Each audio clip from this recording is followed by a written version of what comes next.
Muy bien, para poder llegar hasta lo último de la tierra, que es el desafío que el Señor nos presenta, debemos ser discípulos comprometidos del Señor. El Señor nos dejó una comisión que podemos y que debemos cumplir. En Mateo 28, lo que llamamos la Gran Comisión es un tremendo desafío, pero el Señor sabía que era posible. Y Él diseñó un plan para que esto fuese posible. Ese plan tiene que ver con el discipulado. Su orden fue, por tanto, ir y hacer discípulos. Sabemos que ahí está conjugado de tal manera que la idea es que yendo en un constante crecimiento espiritual, desarrollo espiritual, siendo discípulos dignos del Señor Jesucristo, nos multipliquemos. ¿Cómo? Haciendo discípulos. Haciendo discípulos hasta lo último de la tierra. Un discípulo es uno que aprende de su maestro, que es perfeccionado como su maestro. Y así como Cristo, que es nuestro principal y primer maestro, Él fue enviado a este mundo, así nosotros también somos enviados. Cristo, antes de partir, nos deja el desafío. Así como yo he sido enviado, yo os envío a vosotros. Así como el Padre me envió, yo os envío a vosotros. Así como Cristo fue enviado, nosotros también lo somos. Para eso debemos comprometernos en el discipulado. Y para eso, cada uno de nosotros debe ser un digno discípulo de Jesucristo. El domingo pasado estuvimos hablando, no sé si recuerdan, de los discípulos de fantasía. Estos discípulos distantes que estaban, pero no estaban. Se veían, pero en realidad eran de pantalla. Algunos, ¿se acuerdan? Eran tímidos, como Nicodemo, ¿recuerdan? ¿Verdad? Que él venía de noche, no quería identificarse tampoco tan abiertamente con el Señor, porque tal vez perdería su imagen o tal vez se avergonzaría frente a sus pares. También vimos acerca de los discípulos débiles el domingo pasado, de estos que cuando la cosa se ponía un poco más complicada, cuando habían más desafíos y más compromisos que asumir, ya no andaban con el Señor, como nos señala en Juan capítulo 6, ¿verdad? De estos discípulos que ya no andaban con el Señor. Vimos también los discípulos fluctuantes, estos discípulos que eran temerosos al compromiso, que no querían identificarse porque les podían expulsar del contexto religioso de aquellos días. Eran discípulos, ¿verdad?, que en un momento decían, no, si Él es bueno, si Él es el Señor, Él es el Mesías. Pero en otro momento, cuando estaban frente a otros pares o a otras personas, ¿verdad?, guardaban silencio. Eran estos discípulos fluctuantes de Juan capítulo 7. También vimos los discípulos mundanos, allá en Juan capítulo 12. Estos discípulos, ¿verdad?, que tenían valores y prioridades aferradas a este mundo. Sus vistas, sus ojos no estaban enfocados en el Señor, sino más bien en las cosas de esta tierra. Ellos no querían perder su posición en este mundo. Algunos de ellos, como José de Arimatea, ¿verdad?, como el joven rico, o incluso como Nicodemo tal vez, tenían temor de perder su influencia, su poder, o en algunos casos incluso sus recursos, su dinero, su comodidad, su tranquilidad, su paz. Entonces, estos discípulos claramente amaban más este mundo que la obra del Señor. Algo así como los demás, ¿verdad? O los demás, que ejemplifica este personaje que abandonó al apóstol Pablo amando más este mundo que el ministerio. Y también hablamos de los discípulos tibios. ¿Se recuerdan de ellos? ¿Verdad? Allá en Juan capítulo 19, estos discípulos que en algunos momentos, ¿verdad?, estaban pero no estaban. Se identificaban solo en los momentos indicados, en los momentos precisos. Tal vez como ese José de Arimatea que llegó a pedir el cuerpo de Jesús, ¿verdad? Pero tenía temor de identificarse un poco más allá.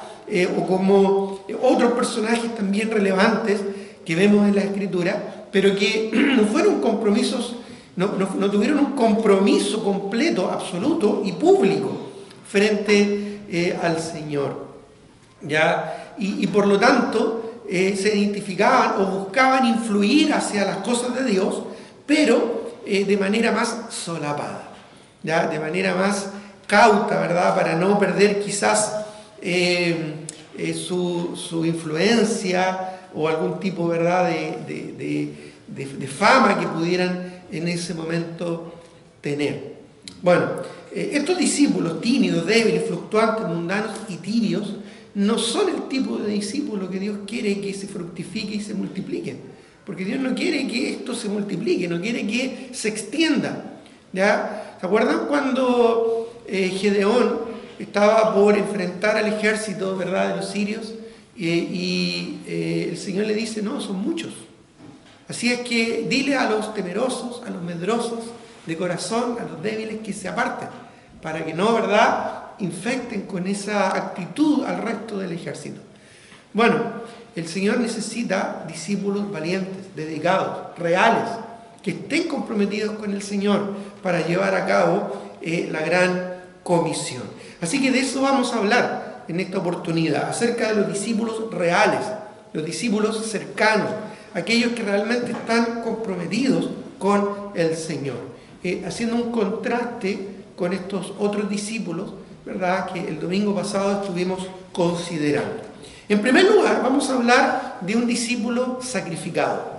Un discípulo sacrificado. El sacrificio es parte fundamental y esencial, ¿verdad?, de un hijo de Dios. Jesús dijo claramente a la mujer samaritana, ¿ya?, que Dios busca adoradores, que le adoren en espíritu y en verdad. El Señor está buscando verdaderos adoradores. La palabra adoración en la Escritura siempre se relaciona con sacrificio. La primera mención de la palabra adoración en la Biblia es cuando Abraham va a sacrificar a su hijo Isaac allá en el monte Moria. Y le dice a sus siervos, vamos, ¿verdad?, a ofrecer sacrificios y volvemos. Bueno, Abraham ya sabía en ese momento, por mandato de Dios, que Dios le había pedido que sacrificara a su propio hijo. Así que él en su corazón ya estaba dispuesto a entregar a su hijo al Señor. Dios no le permitió ese sacrificio humano, lo reprimió, ¿verdad? Pero no lo reprendió, sino que todo lo contrario, lo felicitó porque tenía un corazón dispuesto, porque no le negó a su propio hijo, hubo un sacrificio. Esa es la primera mención de la palabra adoración. Y este personaje que vamos a ver se refiere a un discípulo que estuvo dispuesto, aún hasta la muerte, a dar testimonio de su Señor. Me refiero a Esteban, en Hechos capítulo 6, Hechos capítulo 6, ¿verdad? El versículo 8 al 15 del libro de Hechos. Hechos capítulo 6, versículos 8 al 15. Si no alcanza la lectura, después lo puedes anotar o repasar cuando revisen nuevamente el video. Hechos capítulo 6, versículo 8 al 15 dice, y Esteban, lleno de gracia y de poder, hacía grandes prodigios y señales entre el pueblo. Este Esteban era un líder de la iglesia en Jerusalén.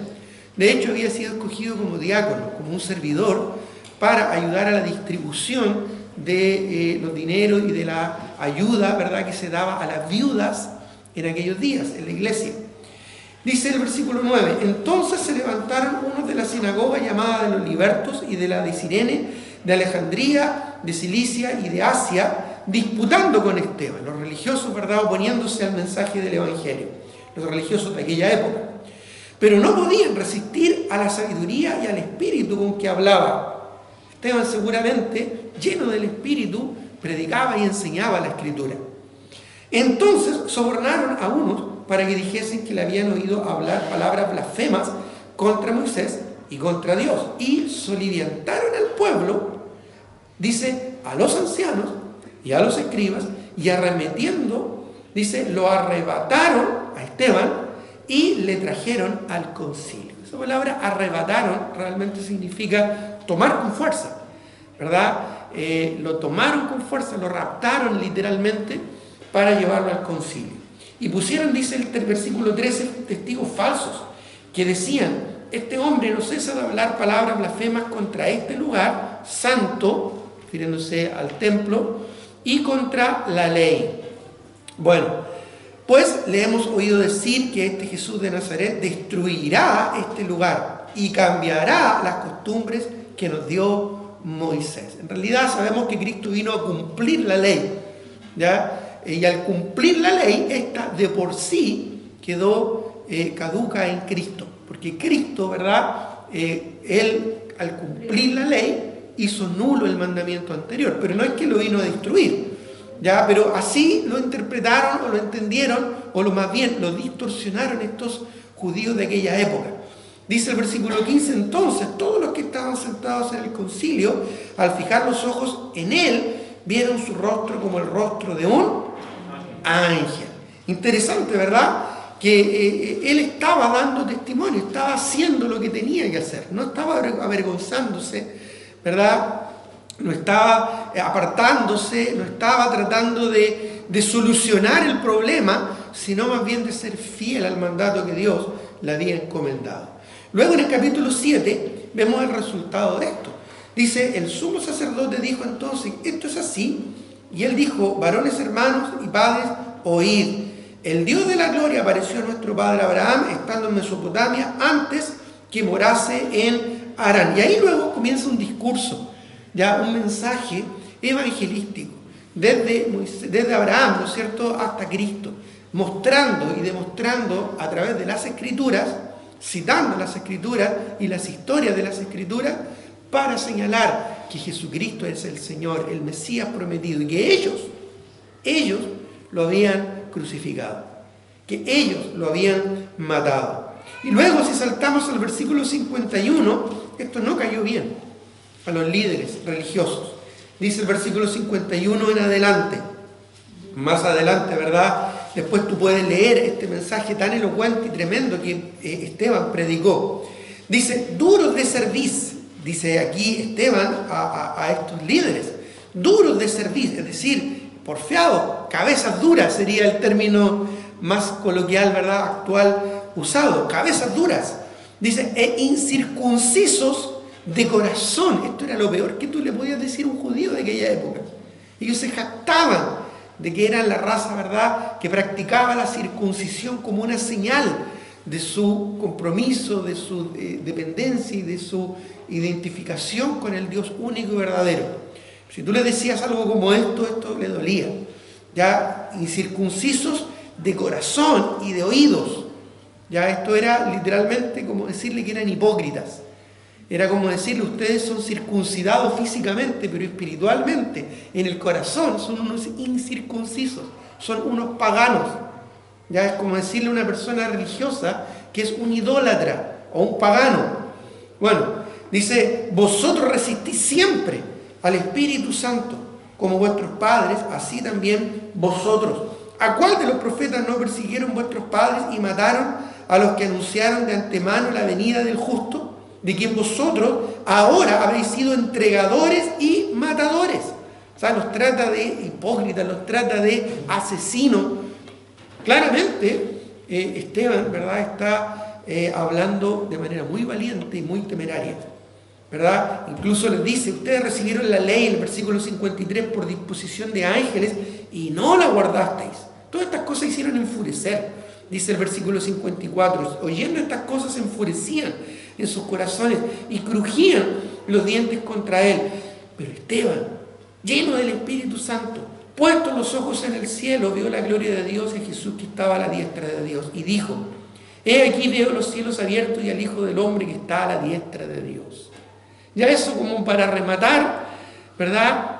Él está dando testimonio de lo que está viendo, pero ese testimonio de lo que está viendo, él tiene que ver con su relación directa con Dios. Esto es algo que los fariseos, los religiosos de aquella época no podían resistir. Ellos establecieron una religión, pero no una relación. Una relación implica un trato directo con la persona que uno ama. Dice el verso 57, entonces ellos, dando grandes voces, se taparon los oídos y arremetieron a una contra él. Nuevamente lo agarraron con fuerza, dice, y lo echaron fuera de la ciudad, dice el verso 58, y ¿qué dice? Y le apedrearon. Y los testigos pusieron sus ropas a los pies de un joven que estaba ahí, ¿verdad?, observando todo esto. ¿Y quién era ese joven? Dice que se llamaba Saulo. Posteriormente llegó a ser el gran apóstol Pablo una vez que se convirtió. Este fue el primer testimonio que recibió Saulo del mensaje. Él por primera vez estaba escuchando lo que estaba predicando Esteban. Y fue la semilla que luego dio raíz, quebrando, ¿verdad?, todo ese enmarañado de tradición que había en su corazón y que dio a luz y que fructificó como el Evangelio, allá cuando fue camino a Damasco. Y se convierte y llega a ser el gran apóstol Pablo. Pero el primer testimonio que recibió, ¿lo recibió de quién? De Esteban. Un joven valiente que se paró frente a una multitud que le juzgó injustamente y que dijo las verdades de la palabra del Señor. Dice, y apedreaban a Esteban mientras él invocaba y decía, Señor Jesús, recibe mi espíritu. Luego dice, y puesto de rodillas, clamó a gran voz, Señor, no les tomes en cuenta este pecado. Incluso aún en su muerte sacrificial y dolorosa, él perdonó a sus agresores. Qué tremendo testimonio, ¿verdad? Qué impactante tiene que haber sido para Saulo en ese momento. Quizás en primera instancia albergó enojo, ira en su corazón por ese blasfemo que está diciendo palabras en contra de nuestras tradiciones. Pero probablemente eso mismo después se transformó en un aguijón profundo en su corazón que le llevó finalmente a arrepentirse y entregarse a Cristo como su único Señor, Salvador y Salvador personal, y entregarse al ministerio de la predicación del Evangelio. Y habiendo dicho esto, durmió. No es que se quedó dormido, ¿verdad? Sino que murió. Eso es un eufemismo para referirse a la muerte, pero una muerte trágica y dolorosa. La forma de apedrear en aquellos días no era tirarle una piedra sobre la cabeza. No, lo tiraban a un foso natural o cavado, artificial, y dentro de ese foso, donde él no tenía opciones de esconderse o de salir o arrancar, tomaban, ¿verdad?, grandes trozos de piedra, de rocas, a dos manos, y eso se los tiraban en la cabeza. O sea, realmente una forma horrible, terrible de morir, ¿verdad? Si el primer golpe no te dejaba inconsciente, bueno, el resto sí en algún momento lo iba a hacer, pero te iban a reventar en esas circunstancias. Pero él se mantuvo fiel hasta la muerte, un discípulo sacrificado. A veces nosotros, ¿verdad?, nos lanzan una pequeña piedra en forma de crítica y nos desajusta, ¿verdad?, nuestro ánimo. Quizás puede ser un pequeño o un simple no que algún familiar nos diga ante una invitación. Tal vez puede ser, ¿verdad?, un problema práctico de la casa, una pequeña discusión, y muchas veces eso daña, hiere nuestro corazón, estorba nuestro espíritu, perdemos el gozo del Señor y quizás ya no estamos tan dispuestos a ser discípulos que servimos a Cristo con fidelidad. Tal vez una noticia que no nos gustaría escuchar de un diagnóstico, ¿verdad?, médico, tal vez una información económica en relación a una deuda o un problema, quizás una discusión en el trabajo o un problema laboral o un posible despido, son suficientes para amedrentarnos y para debilitarnos. Piensa en Esteban. Él recibió piedras, rocas, cada una de tamaño bastante grande, pero aún así él mantuvo fiel su compromiso a dar un testimonio digno del Señor. Dios no nos llamó a dar lástima. Dios no nos llamó a dar lástima a este mundo. Dios no quiso que diéramos testimonio de cuán débiles somos. Dios nos dijo, sean testigos de lo débil que es el ser humano. Demos testimonio de lo medroso y de lo temerosos que son los seres humanos. No, el Señor nos llamó a dar testimonio de Cristo y del Evangelio, de la muerte, sepultura y resurrección de Cristo. ¿Qué era lo que estaba haciendo Esteban? Dios no nos llamó a dar pena. Dios nos llamó a dar testimonio. Es más, a ser testigos del Evangelio, aún con nuestras propias vidas, incluso en nuestra muerte. Y Esteban es un prototipo, ¿verdad?, de un discípulo sacrificado, dispuesto a dar su vida, ¿verdad?, como la arenga de los militares, ¿verdad?, de los marinos de nuestra patria, aún a dar la vida si fuese necesario, si fuera necesario. En este caso lo fue, para mantener fiel su testimonio. Esto cuando lo contrastamos con nuestros problemas, con nuestros temores, con nuestras dificultades, pierden todo valor. Son como arenilla, ¿verdad?, que cae de nuestros hombros, porque al darnos cuenta de que el Señor nos pide mucho más que eso. El Señor te pide mucho más que eso, mucho más de lo que tú ya estás dando o de lo que piensas que estás dando. Y si estás ya resistiendo con fidelidad una oposición, una prueba, una dificultad, un obstáculo, un problema, bueno, levanta la cabeza y sigue caminando. Sigue sirviendo al Señor con gozo y con alegría, porque el Señor te tiene por digno de sufrir en algo lo que sufrió el mismo Señor Jesucristo y lo que sufrieron grandes hombres de la fe a lo largo de toda la historia, como Esteban. Hombres y mujeres que vieron morir a sus hijos, que vieron morir a sus esposos, a sus esposas. Hombres y mujeres que sufrieron el castigo físico en sus cuerpos, la pérdida de sus hogares, de sus bienes, de su salud, de sus recursos, aún de su dignidad. Hombres, mujeres, jóvenes y aún niños que fueron torturados, que fueron reventados, que fueron aserrados, que fueron quemados, que fueron crucificados por amor al Señor. Entonces, cuando tengamos la tentación de quejarnos ante la adversidad, cuando tengamos la tentación de desanimarnos ante la oposición, cuando tengamos la tentación de desmayar ante la prueba, pensemos en Esteban, pensemos en este discípulo sacrificado, que hasta último segundo de su vida, hasta su último aliento aquí en la tierra, glorificó el nombre del Señor. El impacto que tuvo Esteban fue tremendo, porque probablemente ese impacto fue el que llegó finalmente a dar fruto de conversión en el apóstol Pablo, el que llegó a ser el apóstol Pablo, es decir, en Saulo.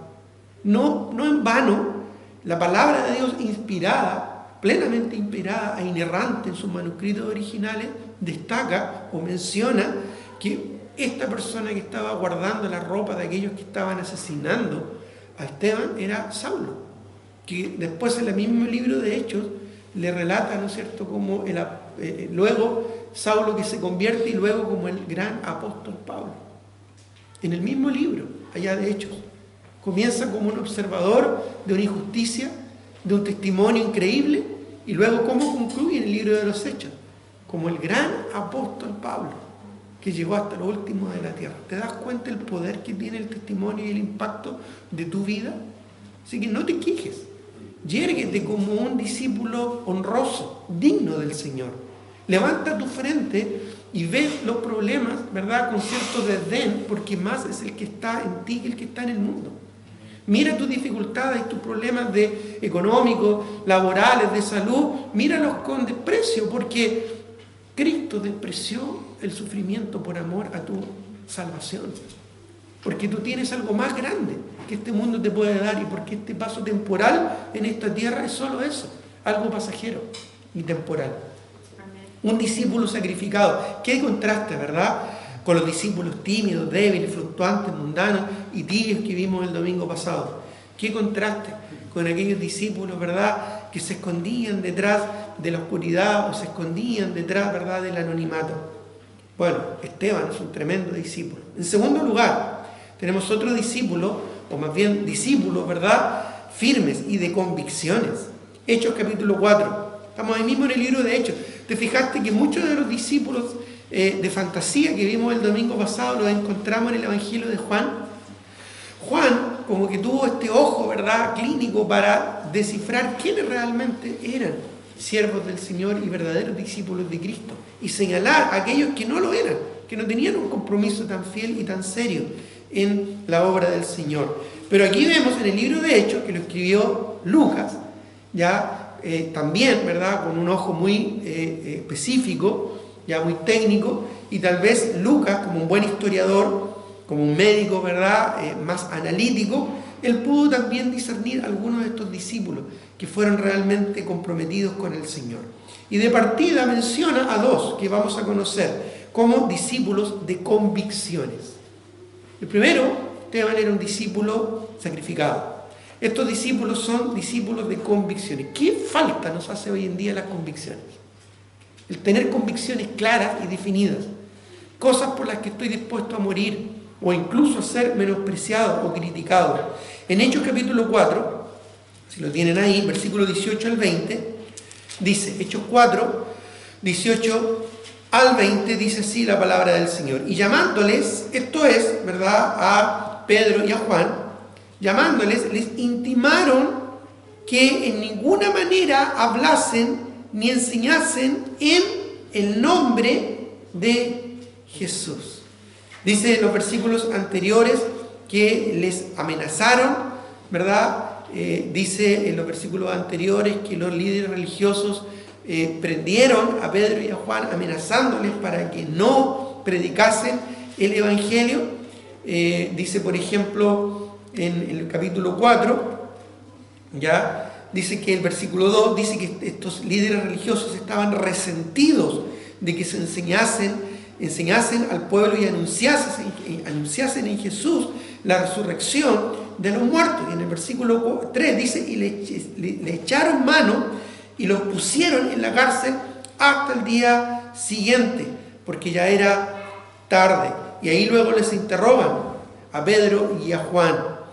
Y dice el versículo 19, volviendo al texto anterior que habíamos leído, después de que les amenazaron, después que les tomaron preso y les intimaron a no compartir más del Evangelio, dice el verso 19, mas Pedro y Juan respondieron, diciéndole, juzgad si es justo delante de Dios obedecer a vosotros antes que a Dios. Y luego el versículo 20, porque no podemos, dice, no podemos dejar de decir lo que hemos visto y oído. No podemos dejar de decir lo que hemos visto y oído. Y ellos entonces, dice, les amenazaron, ¿ya? Y les soltaron. Aquí vemos a los apóstoles con convicciones claras de lo que ellos debían compartir. Después el apóstol Pedro, en su epístola universal, él dice lo que hemos visto y oído, lo que hemos palpado, tocante al verbo de vida, lo que palparon nuestras manos, eso os anunciamos. Pedro tenía muy claro quién era Jesús. Pedro sabía quién era Jesús. Pedro fue el que respondió cuando muchos de los discípulos débiles se alejaron del Señor porque las cosas se ponían duras, difíciles y muy comprometidas. Pedro fue uno de los que dijo, Señor, ¿a quién iremos? Si solo tú tienes palabras de vida eterna. Y nosotros hemos creído y te hemos seguido, Señor. Bueno, ese Pedro es el que de convicción clara dice, no podemos dejar de decir lo que hemos visto y oído. No es justo que obedezcamos a los hombres antes que a Dios. Lo correcto es que hagamos lo correcto. Hombres y mujeres que hagan lo correcto en circunstancias difíciles y complicadas se necesitan el día de hoy, especialmente discípulos de Jesucristo. Mira lo que dice ahora en Hechos capítulo 5, porque esto no paró. No es que los soltaron y ya. No, siguieron molestando, instigando perseverantemente para estorbar el avance del Evangelio los líderes de aquella época. En el capítulo 5, versículo 27, dice, cuando los trajeron nuevamente, los tomaron, ¿verdad? Dice el versículo 26, entonces fue el jefe de la guardia con los alguaciles y los trajo, ahí en ese momento los trajo sin violencia, porque temían ser apedreados por el pueblo, pero dice, cuando los trajeron, los presentaron en el concilio, y el sumo sacerdote les preguntó, diciendo, ¿no mandamos estrictamente que no enseñasen en este nombre? Parece que ellos no escucharon lo que dijo Pedro, cuando declaró, juzgad vosotros si es justo obedecer a Dios antes que a los hombres. Parece que no escucharon cuando Pedro declaró, no podemos dejar de decir lo que hemos visto y oído. Por eso es que reiteran acá estos líderes que le mandaron que no enseñasen en el nombre de Jesús. Y dice luego, y ahora habéis llenado a Jerusalén de vuestra doctrina y queréis echar sobre nosotros la sangre de este hombre. Porque el mensaje siempre era el mismo, Cristo es el Mesías. Y ellos lo habían crucificado. Los líderes religiosos lo habían crucificado. Dice el versículo siguiente, el versículo 29, cuando responde el apóstol Pedro. Entonces, dice, respondiendo Pedro y los apóstoles dijeron, es necesario obedecer a Dios antes que a los hombres. Es necesario obedecer a Dios antes que a los hombres. En la primera oportunidad, cuando estaban Pedro y Juan siendo presos, ¿verdad?, y cuestionados, ellos habían sanado a un hombre paralítico junto al templo. Y es por eso, ¿verdad?, que lo llevaron preso y les intimaron que no predicaran el Evangelio, pero ellos no callaron, no obedecieron a los hombres, prefirieron obedecer a Dios. Y luego los tomaron nuevamente presos. Pero aquí, dice en el versículo 29, respondió Pedro y los apóstoles. Pedro antes estaba con Juan, ahora está con todos los apóstoles, respondiendo a este grupo, ¿verdad?, de líderes religiosos eufóricos y llenos de ira. ¿Se acuerdas cuando Pedro negó al Señor, pero después fue restituido? ¿Te acuerdas cuando el Señor antes de eso le intimó diciendo, Pedro, ¿me amas? ¿Me amas? 3 veces le dijo, ¿me amas? Apacienta mis corderos. Pedro tenía un rol importantísimo de liderazgo, aún en el contexto de los apóstoles. Y muchas de las cosas que él hacía y decía se establecían como pauta para el resto de ellos. Así que Pedro está liderando aquí con un corazón espiritual al resto de los apóstoles. Él está como voz cantante dando las directrices de lo que se debe hacer. Y lo que él establece queda como norma. Dice en el versículo 29, respondiendo Pedro y los apóstoles dijeron, es necesario obedecer a Dios antes que a los hombres. Cuando Pedro hace esta pregunta retórica a los líderes la vez anterior, juzgad vosotros si es necesario obedecer a Dios antes que a los hombres, o a los hombres antes que a Dios, a vosotros antes que a nuestro Señor. Hace una pregunta retórica que obviamente tenía una respuesta inmediata cuando Pedro dijo, no podemos dejar de decir lo que hemos visto y oído, pero ahora ya no es una pregunta, ahora es una declaración. Dice, es necesario, es menester, es preciso, es correcto obedecer a Dios antes que a los hombres. A Dios antes que a los hombres. El Dios de nuestros padres levantó a Jesús, a quien vosotros matasteis colgándole en un madero. Nuevamente les acusa de asesinato. Y miren lo que dice el verso 33. Ellos, oyendo esto, se enfurecían y querían matarlos. Casi escuchamos, ¿verdad?, el tronar de sus dientes ahí apretados, el apretar de sus manos, ¿verdad?, por querer destruir a estos discípulos tan osados en esta actitud. Pero ellos mantuvieron firmes sus convicciones. Miren lo que dice el versículo 40. Dice, y convinieron con él y llamando a los apóstoles, dice, después de azotarlos, los azotaron, les maltrataron. Los azotes de aquella época no es, ¿verdad?, no era algo agradable o era algo sencillo. Los azotes de aquella época realmente eran desgarradores. Los azotes de aquella época realmente era algo que dañaba el cuerpo de la persona, de la víctima. Así que ellos les azotaron. Y luego dice, y les intimaron una vez más a que no hablasen en el nombre de Jesús. Y les pusieron en libertad. Y miren lo que dice el versículo 41. Porque esto remarca y básicamente confirma la actitud que tuvieron estos hombres.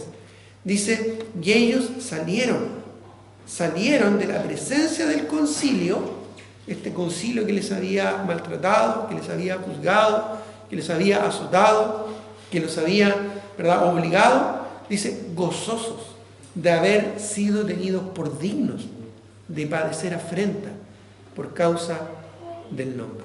Se consideraron dignos por haber sufrido este dolor, esta afrenta, esta vergüenza. Se consideraron gozosos, alegres, por en alguna medida compartir con Cristo el dolor de lo que significó para Él su muerte en la cruz. Y nuevamente, como en lo anterior, y a veces nosotros nos quejamos. A veces nosotros, ¿verdad?, por el más mínimo problema nos desanimamos. ¿Cuál debe ser nuestra actitud? Bueno, Pedro también lo dice, que debemos gozarnos aún en las tribulaciones.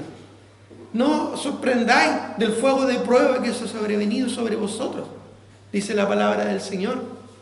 Dice, porque esta leve tribulación momentánea produce en vosotros un cada vez y más excelente y eterno peso de gloria. Nuestra fe va a ser probada, debe ser probada. Jesús lo enseñó, en el mundo tendréis aflicción. Pablo lo confirma cuando dice, cualquiera pues que quiere vivir piadosamente en Cristo Jesús, padecerá persecución. Pero el creyente, el discípulo genuino, verdadero, de convicciones permanece. El discípulo que vence la prueba y la tentación. Bienaventurado cuando soportáis la tentación, dice la palabra del Señor. Allá en Santiago capítulo 1, versículo 12. La palabra del Señor habla de aquellos discípulos de convicciones firmes y concretas. Culmina acá el versículo diciendo, gozosos de haber sido tenidos por dignos. ¿Eres un digno discípulo de Cristo? Recuerda, un discípulo no es mayor que su Señor.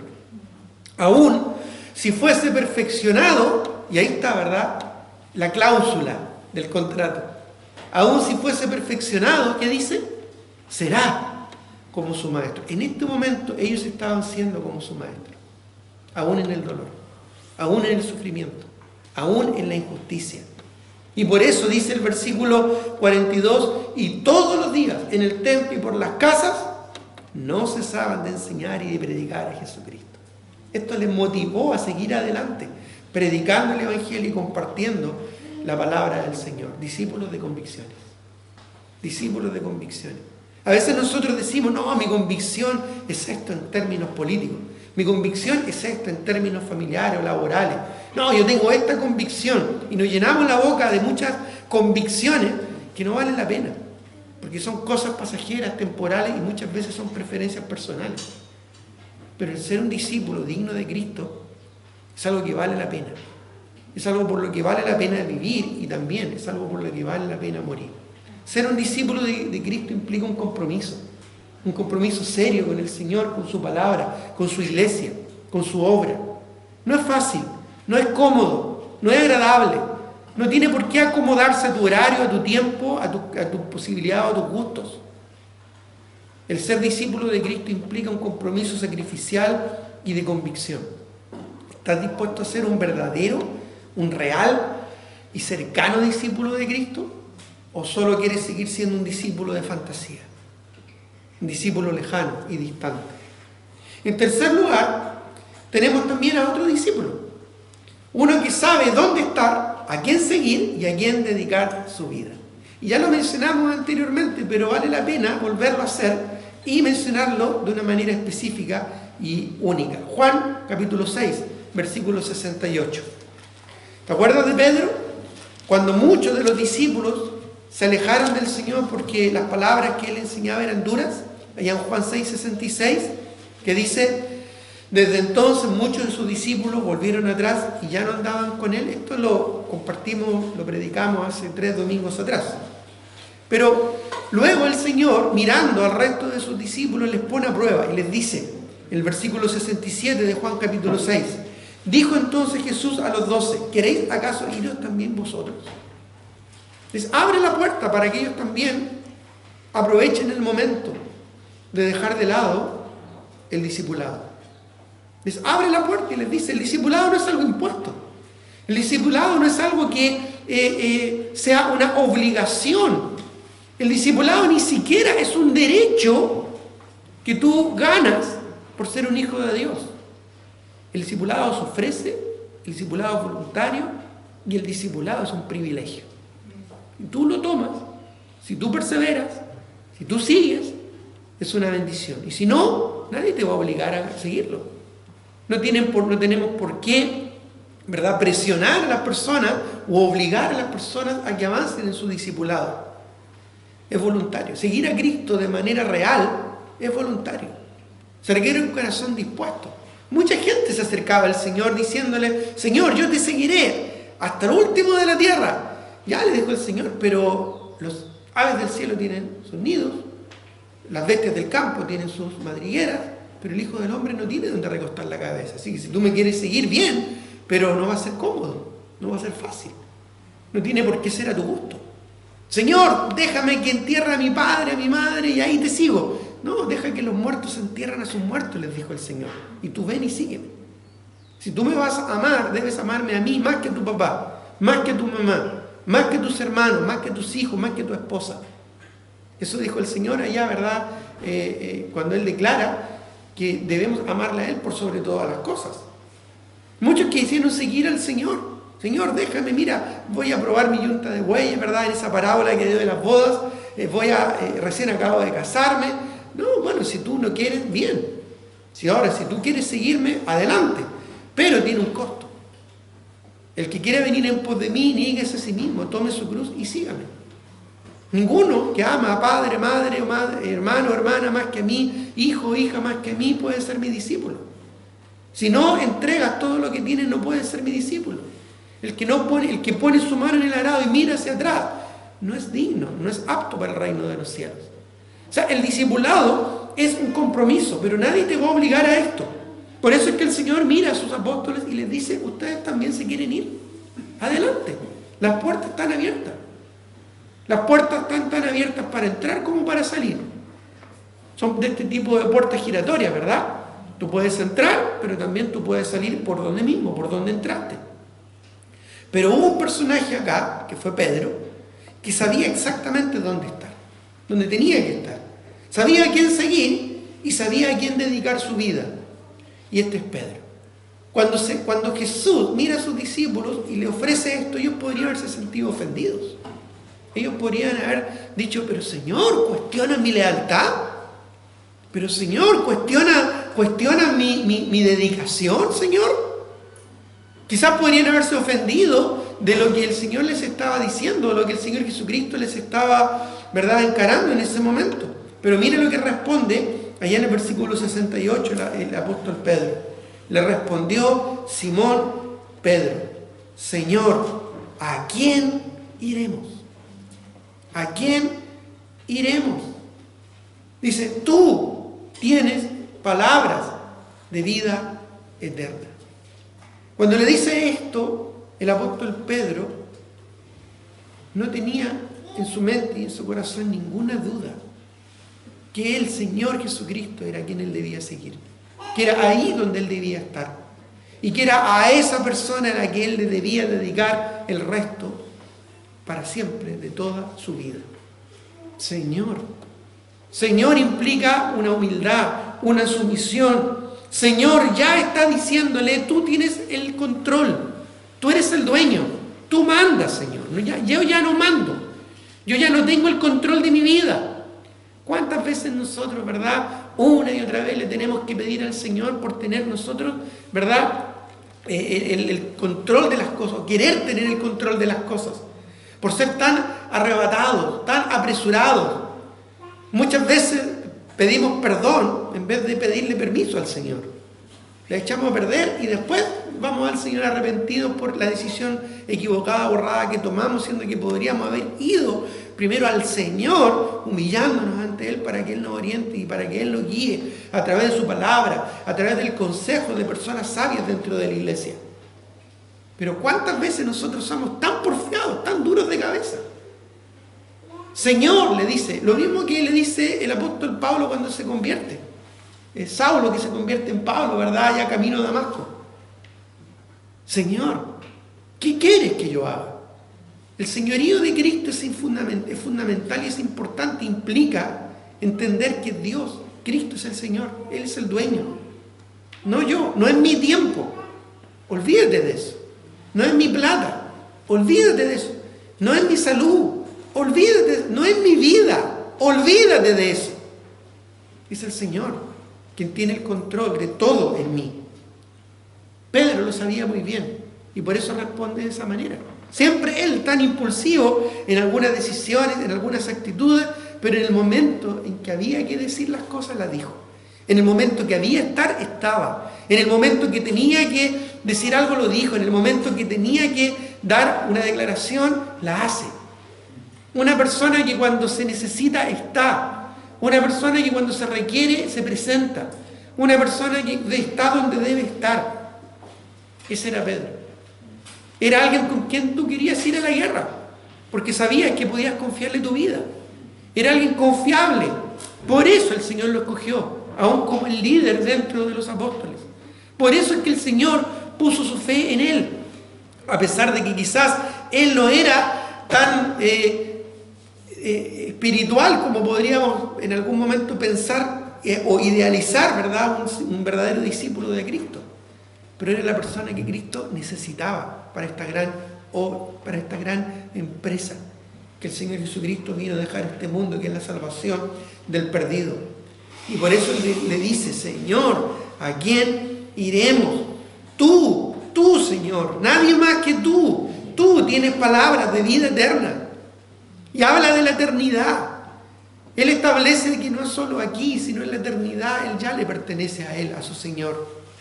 Ya no le pertenece a nadie más. Ya su vida no es su vida.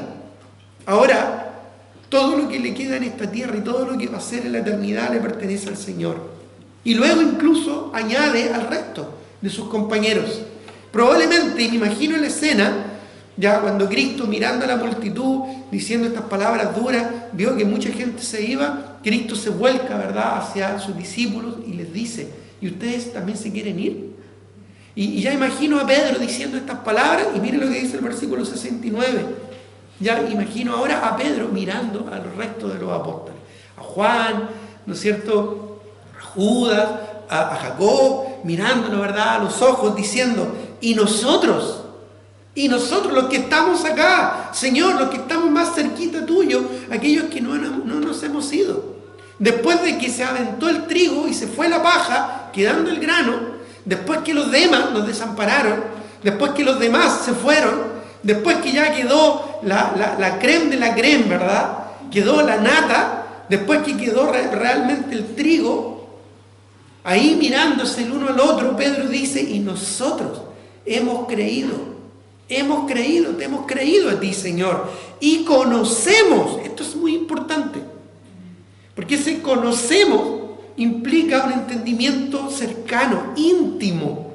Incluso esta palabra, en otros contextos de la Escritura, se usa para referirse a la intimidad dentro del matrimonio, dando a entender de una intimidad muy íntima y muy cercana, una intimidad concreta, palpable. Por eso es que Pedro siempre insistía en esos términos, lo que hemos visto y oído, lo que sabemos tocante al verbo de vida, lo que hemos palpado. ¿Por qué? Porque Cristo no era alguien que sabía de Jesucristo.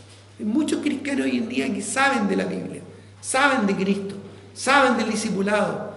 Conozco incluso pastores que saben del discipulado, pero no lo conocen. No tienen ni idea de lo que eso significa. Conozco creyentes que saben, ¿verdad?, de misiones. Conozco varios pastores que saben de misiones. Tienen incluso en sus iglesias conferencias misioneras, pero no tienen ni idea de lo que significa misiones. No tienen ni idea de lo que es estar en misiones. Y no me refiero solo a la incomodidad o al sufrimiento que normalmente uno piensa o idealiza en cuanto a misiones, sino el hecho concreto de estar ahí, de ver el fruto multiplicado en otras personas, de llegar con el Evangelio, ver almas transformadas, iglesias multiplicadas, de ver el fruto que obra el Espíritu del Señor.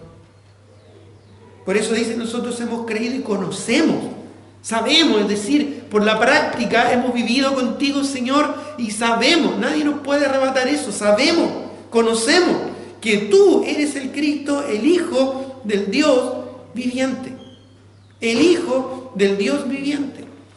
Sabemos, Señor, que tú eres el Mesías, y a ti dependemos, y completamente descansamos en ti.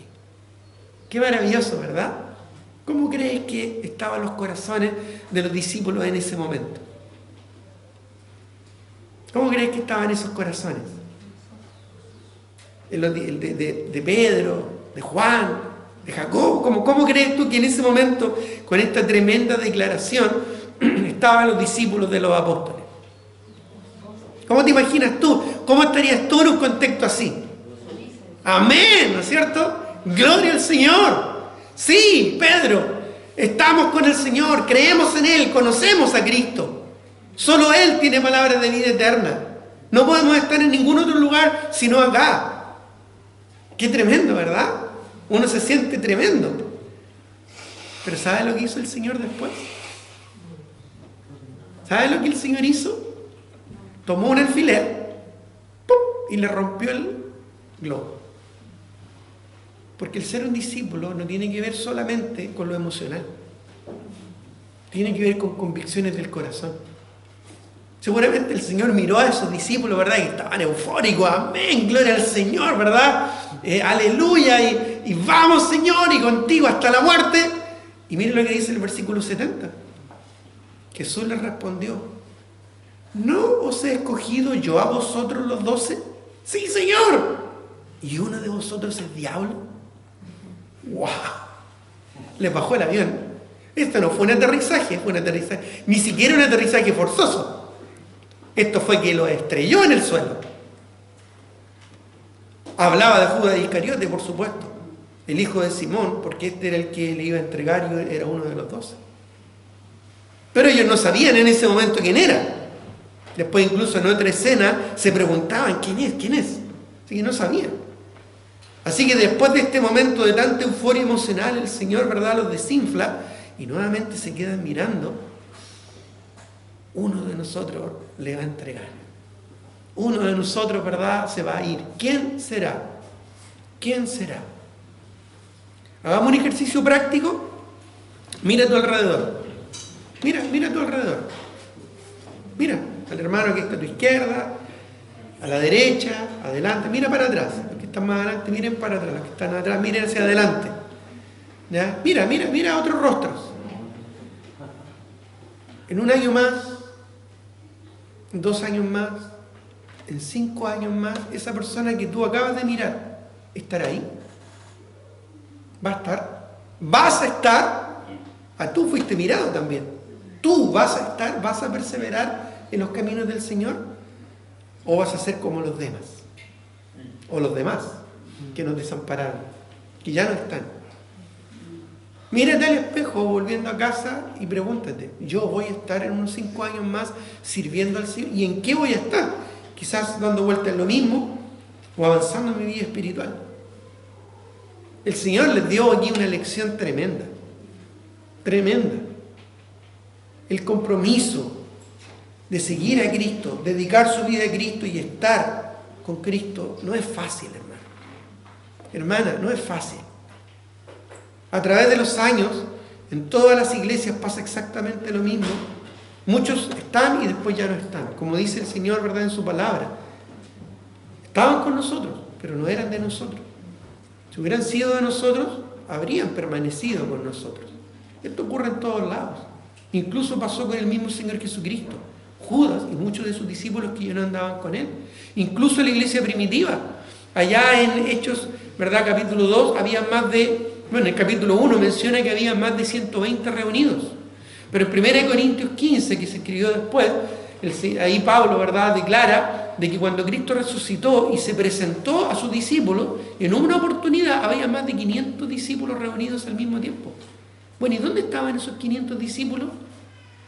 ¿Dónde estaban esos 500 reunidos que vieron a Cristo resucitado allá en el aposento alto?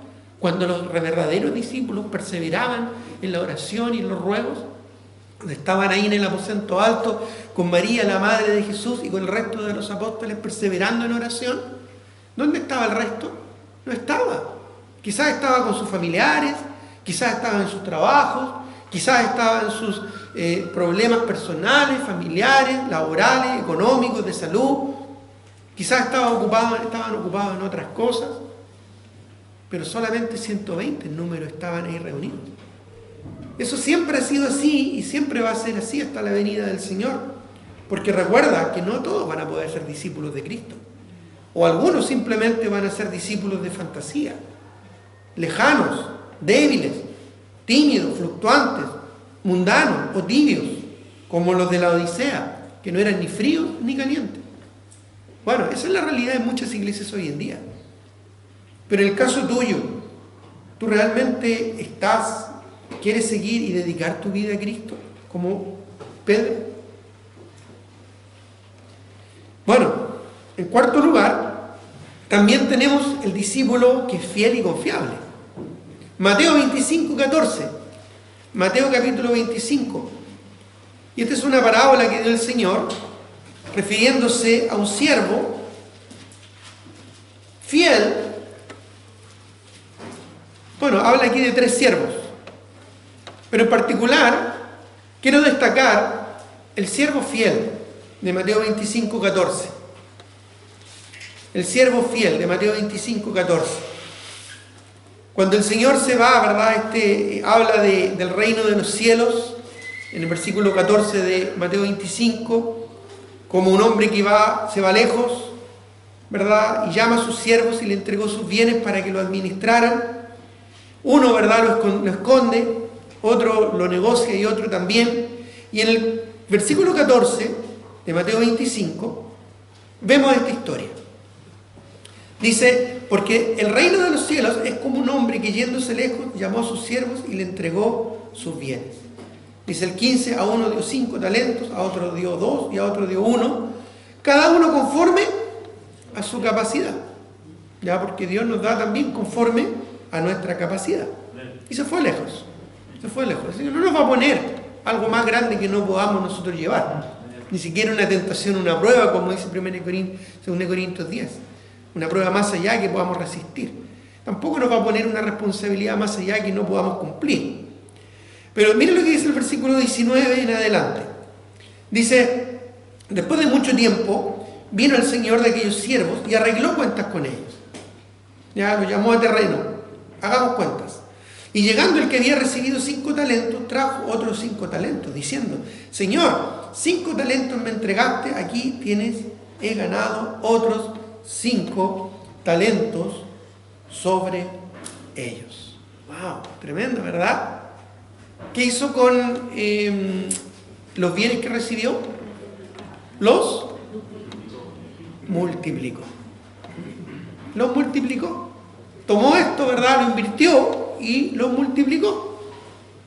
¿No es eso el discipulado? No me elegisteis vosotros a mí, sino que yo os elegí a vosotros, dijo Cristo. Yo os he llevado, os he escogido, ¿para qué? Para que llevéis fruto. Y seáis así mis discípulos. Y luego añade en Juan 15, en esto he glorificado a mi Padre, en que llevéis mucho fruto. Dios es como un inversionista. Él quiere ver un fruto multiplicado. Él quiere ver ganancia. En esta parábola llegó el siervo y le trajo ganancia. Me entregaste 5 talentos, yo gané 5 talentos más. Porque los invertí, los trabajé. La inversión y el trabajo requiere esfuerzo. No sale, ¿verdad?, de los árboles el dinero. Él tuvo que negociar, seguramente invirtió, en algún momento probablemente perdió, después volvió a ganar, invirtió otro, ganó más, y así hasta que al final duplicó, fructificó lo que el Señor le dio. ¿Y cuál fue la respuesta del Señor ahí en el versículo 21? Estamos en Mateo 25. Dice, y su Señor le dijo, bien, buen siervo y fiel, sobre poco has sido fiel, sobre mucho te pondré, entra en el gozo de tu Señor. Después pasó lo mismo que el que había recibido 2 talentos, también lo multiplicó, el Señor dijo exactamente las mismas palabras, pero aquel que recibió 1 talento y no lo trabajó, no lo desarrolló, no lo multiplicó, este señor, ¿verdad?, este dueño lo juzgó y lo echó, porque era un siervo inútil. Inútil, es decir, que no es útil. ¿Eres tú útil en la obra del Señor? ¿Hay fruto multiplicado en tu vida?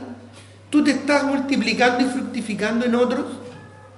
Porque fíjate que un verdadero discípulo es uno fiel y confiable, al que el Señor le da lo que corresponde. Recuerda que el Señor le dio cada uno conforme a lo que podía hacer. El Señor conocía a sus siervos y sabía que, mira, este yo creo que va a ser un buen trabajador y va a ganar más fruto. Más o menos, pero igual le vamos a dar, ¿no es cierto?, la confianza. Y no tengo mucha confianza en realidad, pero para darle la oportunidad ya le voy a dar 1 talento. Total, ahí no pierdo mucho con Ya podría haber ganado 2, por último, 1 más. Pero finalmente el siervo inútil no dio fruto. Nosotros como discípulos estamos dando fruto, somos fieles y confiables. ¿Cristo podría confiar en nosotros?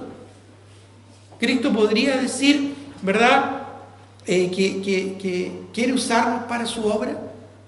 Supongamos que quede muy poquito para la venida del Señor.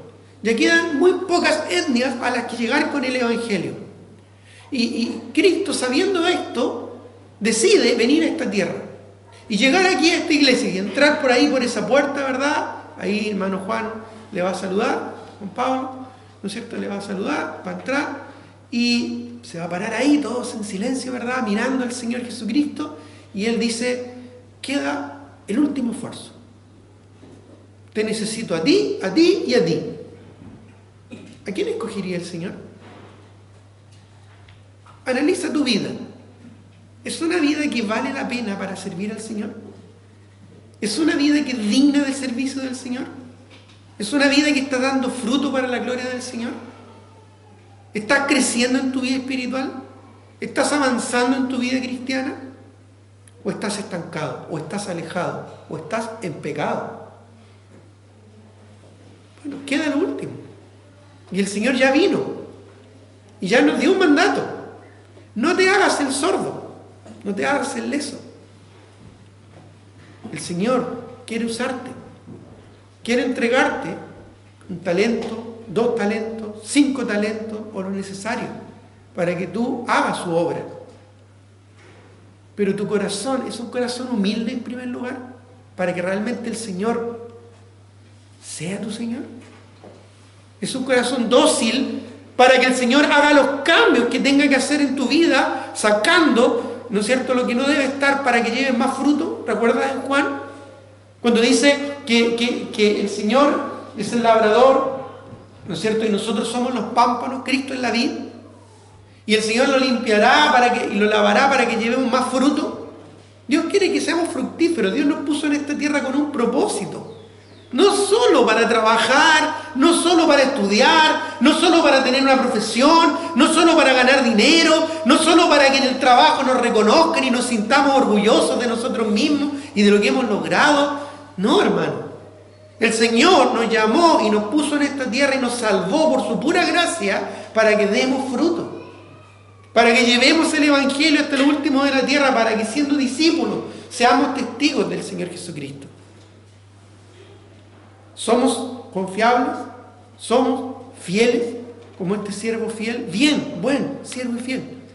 En lo poco. Si mira, si el Señor no nos va a pedir más de lo que el Señor no quiere que demos. Pero nos pide algo. Algo nos pide. 1, 2, 3, 5, pero algo nos pide. Somos fieles y confiables para que el Señor diga, bien, buen siervo y fiel. En lo poco o en lo mucho, no sé, pero en lo poco has sido fiel, así que en lo mucho te pondré. Ese es un discípulo fiel, confiable. Finalmente, y para concluir, verdaderos y dignos discípulos de Jesucristo. Primero hablamos del discípulo sacrificado, Esteban. Después del discípulo de convicciones, como Pedro y Juan, ¿recuerda? Después el discípulo que sabe dónde estar, a quién seguir y a quién dedicar su vida. ¿Quién era? Pedro. Luego hablamos del discípulo fiel y confiable. No sabemos su nombre, pero fue el que fructificó. Fue el que multiplicó lo que recibió. Recibió poco, pero fue fiel en aquello. Ahora veamos el verdadero y digno discípulo de Jesucristo. Juan capítulo 15. Juan capítulo 15. Lo citamos en algunos momentos, pero con esto vamos a concluir. Allá en Juan capítulo 15, versículo 17 al 21. Dice: esto os mando, que os améis unos a otros. Si el mundo os aborrece, sabed que a mí me ha aborrecido antes que a vosotros. ¿Te acuerdas que el discípulo no es mayor que su maestro? Y aun si fuese perfeccionado será como su maestro. Sigamos al verso 19. Y si fuerais del mundo, el mundo os amaría lo suyo. Pero porque no sois del mundo, antes yo os elegí del mundo, por eso el mundo os aborrece. Acordaos de la palabra que yo os he dicho. El siervo no es mayor que su señor. Si a mí me han perseguido, también a vosotros os perseguirán. Si han guardado mi palabra, también guardarán la vuestra. Y ahí cuando dice guardado mi palabra, no es el guardado, ¿no es cierto?, de en mi corazón he guardado tus dichos para no pecar contra ti. No. Aquí es el tomar palabras fuera de contexto, como lo que muchas veces hicieron con Cristo y también con sus discípulos. Se refiere a eso. Estar atento a palabras, a errores que podamos cometer. Dice, si han guardado mi palabra, también guardarán la vuestra. Es decir, también van a estar muy pendientes de lo que tú hagas, lo que tú no hagas, lo que tú digas, lo que tú no digas, cómo tú te comportes, etcétera, etcétera, para fustigarte, para avergonzarte, para criticarte, para juzgarte. Eso es lo que está diciendo, que si lo hicieron con Cristo, lo van a hacer contigo. Porque el discípulo no es mayor que su maestro. Y si lo hicieron con él, van a hacerlo contigo también. Mas todo esto, dice, todo esto os harán por causa de mi nombre, porque no conocen al que me ha enviado. No conocen al Señor. No conocen a Cristo como su único Señor y Salvador. Mira el versículo 26 y 27. Pero cuando venga el Consolador, a quien el Padre... Dice, pero cuando venga el Consolador, a quien yo os enviaré del Padre, el Espíritu de verdad, el cual procede del Padre, Él dará testimonio acerca de mí. Él dará testimonio. El Espíritu Santo que mora en nosotros va a dar testimonio del Señor, así como Cristo tenía el testimonio de su Padre. Miren lo que dice el versículo 27. Y vosotros daréis testimonio también, También porque Cristo dio testimonio cuando estuvo aquí en la tierra y ahora Él se fue, pero nos dejó a nosotros. ¿Para qué? Para dar testimonio, para ser testigos, con el poder del Espíritu Santo.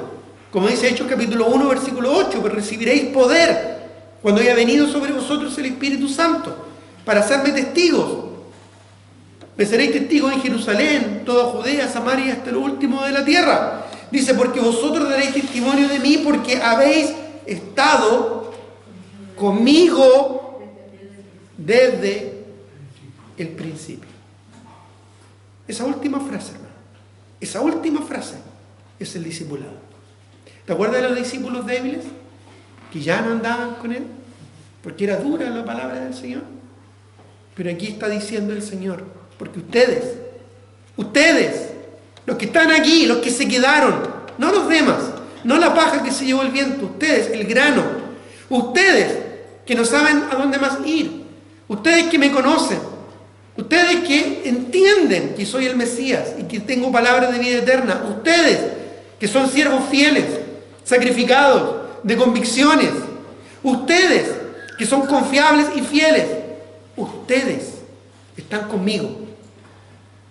Ustedes están conmigo y están conmigo desde el principio. Desde que yo los llamé, desde que yo llegué a sus vidas, desde que ustedes entregaron su vida a mí, han estado aquí. Esos son los discípulos verdaderos y dignos del Señor Jesucristo. ¿Quiere realmente estar con el Señor? ¿Quiere realmente seguir al Señor Jesucristo? Pero más importante aún, ¿quieres dedicarle tu vida a Él? El discipulado es más que una elección, es más que un estudio, es un compromiso, es una forma de vida. Es dedicarle tu vida al único que es digno de ser seguido, el único con el que es digno de estar, el único al que es digno de dedicarle tu vida y aún morir si fuera necesario.